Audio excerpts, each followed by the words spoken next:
காணாமல் போயுள்ளதாக கூறப்படுகின்ற 4 கடற்படை சிப்பாய்களை கண்டுபிடித்து தருமாறு வலியுறுத்தி அவர்களின் உறவினர்கள் இன்று கோட்டை புகையிரத நிலையத்திற்கு முன்னால் சத்தியாகிரக போராட்டத்தில் ஈடுபட்டனர்.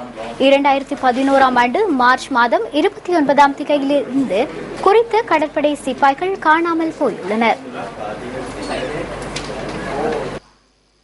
முல்லைத்தீவு மற்றும் சுண்டிக்குளம் ஆகிய கடற்படை முகாம்களில் கடமையாற்றிய நிலையில் இந்த கடற்படை சிப்பாய்கள் காணாமல் போயுள்ளனர். கடந்த 4 வருட காலமாக காணாமல் போன அதிகாரிகளை கண்டுபிடித்து தருமாறு கோரிய போதிலும் எவ்விதமான பலனும் கிடைக்கவில்லை என உறவினர்கள் குறிப்பிடுகின்றனர். இதேவேளை அனுராதபுரம் சிரேஷ்ட போலீஸ் அத்தியட்சகர் AWM சேனாரத்ன முல்லைத்தீவு சிரேஷ்ட போலீஸ் அத்தியட்சகருக்கு அனுப்பியதாக கூறப்படும் கடிதம் ஒன்றையும் இதன்போது உறவினர்கள் ஊடகங்களுக்கு காண்பித்தனர். போலீஸ் மா அதிபரின் வேண்டுகோளுக்கிணங்க கெபத்திகொலாவ உதவி போலீஸ் அத்தியட்சகர் இதுகுறித்து விசாரணை செய்ததாக அதில் குறிப்பிடப்பட்டுள்ளது.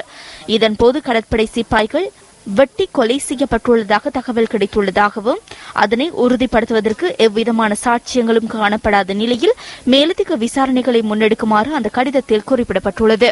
இந்த சம்பவம் தொடர்பில் கடற்படையின் சிரேஷ்ட அதிகாரிகள் விசாரணைகளை முன்னெடுத்துள்ளதாக கடற்படையின் ஊடக பேச்சாளர் கொமாண்டர் இந்திகடி சில்வா நியூஸ் ஃபர்ஸ்டுக்கு தெரிவித்தார். காணாமல் போயுள்ள கடற்படை சிப்பாய்கள் சிவில் உடையில் கடமைக்கு அப்பால் அனுமதியின்றி கடலுக்கு சென்றிருந்தமை வெளிப்பட்டதாகவும் அது குறித்து உரிய விசாரணைகளை முன்னெடுக்காத அதிகாரிகளுக்கு தண்டனை வழங்கியுள்ளதாகவும் அவர் தெரிவித்தார். காணாமல் போன மறுநாளில் இருந்து குறித்த சிப்பாய்களை கண்டுபிடிக்க நடவடிக்கை எடுத்த போதிலும் அது வெற்றியளிக்கவில்லை எனவும் அவர் தெரிவித்தார்.